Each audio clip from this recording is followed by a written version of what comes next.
heterogéneo, iberoamericano fundamentalmente, en la que lo que voy a tratar es la necesidad de regulación de la corrupción privada o corrupción entre particulares desde el punto de vista del derecho internacional, la legislación española que entró en vigor el 23 de diciembre, como saben, y las dificultades en la investigación y la prueba de estos delitos. Eso es básicamente lo que voy a tratar. ¿Por qué genera tanta alarma social la corrupción entre particulares? No, la corrupción entre particulares precisamente no genera alarma social porque es desconocida en España todavía. Es corrupción entre empresas, para que me entiendas, simplemente el soborno para obtener un contrato, un suministro de suministros o servicios. Por lo tanto, todavía esa no, la que genera mucha alarma social es la corrupción pública, la corrupción del funcionario público, de la autoridad y en general pues de todo servidor público. Nos hablaba de esa modificación legal, ¿hay una respuesta a su juicio legal suficiente a esto? Sí, la reforma del Código Penal ha sido muy contundente.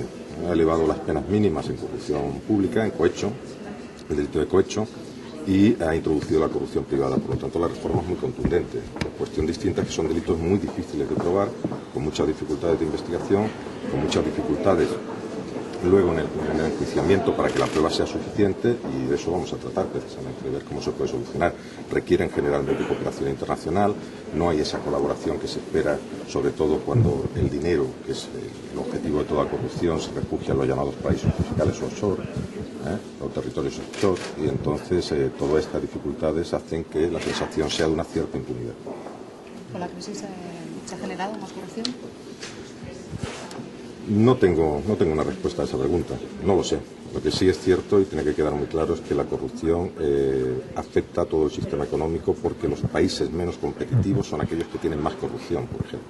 Esto es una cosa que no se dice, pero es así. La corrupción no es simplemente una cuestión de moralidad, de hecho no tiene nada que ver con la moralidad, tiene que ver con otras cosas. Y cuanta más corrupción, menos competitivo es un país y peor va su economía. Todos tenemos en mente algunos sectores especialmente expuestos a la corrupción. No sé si luego con los datos sobre la mesa es así o... No tengo estadísticas ni las utilizo, o sea, ese no es mi papel. Simplemente comento los aspectos legales sustantivos y procesales, que es de lo que se trata. Y sobre todo, insisto, en la última parte de la mañana trataré sobre los problemas de investigación, que son enormes. Son enormes porque además no hay colaboración por parte de muchos estados, no muy lejanos. En Europa tenemos unos cuantos paraísos fiscales, no hay que irse muy lejos. Conviene que la gente no sepa exactamente hasta qué punto llega la corrupción privada por aquello de no provocar esa alarma de la que hablábamos antes. Vamos a ver, no es que no convenga o no convenga. La corrupción privada, en principio, parece que es algo que afecta solo a intereses particulares de empresas. El problema es que la corrupción privada en realidad no solo afecta a esos intereses por varias razones. La primera, porque altera el mercado. Si yo adjudico un contrato o hago un servicio, o presto un servicio, de peor calidad porque me han corrompido y se lo doy al que tiene peor calidad, estoy mermando la competitividad del mercado. Por lo tanto, al final afecta al sistema. Pero sobre todo, en el mundo actual, lo público y lo privado está muy relacionado. ¿Cuántas entidades privadas prestan servicios públicos? Por ejemplo, la sanidad. Por lo tanto, no es un problema estrictamente privado. No lo sé, un jurista no hace valoraciones sociológicas.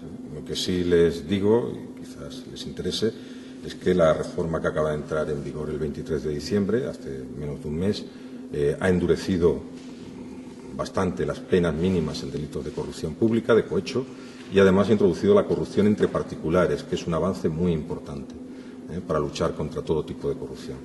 Y yo creo que esto es lo que es esencial, ¿no? El legislador ha hecho un esfuerzo importante para combatir los casos más graves de corrupción por vía penal, tanto si son de servidores públicos como si son de particulares.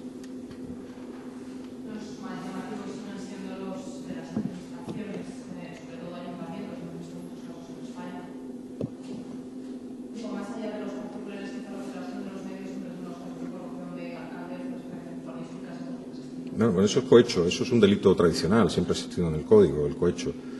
Que sea llamativo o no depende, me imagino, de cada momento y de la frecuencia, intensidad, de la gravedad.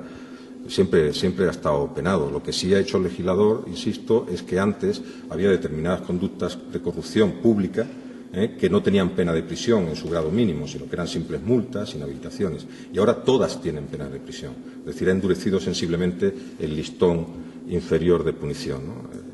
Y esto, pues, evidentemente quiere decir que hay una voluntad de combatir la corrupción, sea pública o privada, porque es que la privada no estaba tipificada, la corrupción entre particulares, para que me entiendan, entre empresas. Eso no estaba castigado hasta hace menos de un mes. La corrupción es difícil de detectar, muy difícil de investigar y difícil de enjuiciar. Esa es la respuesta.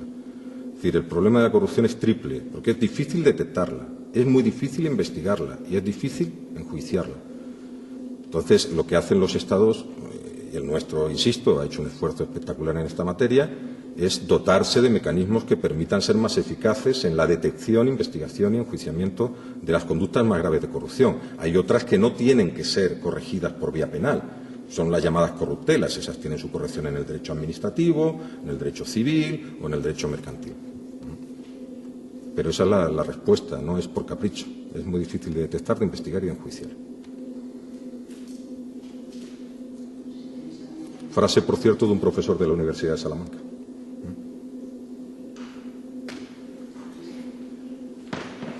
Heterogéneo,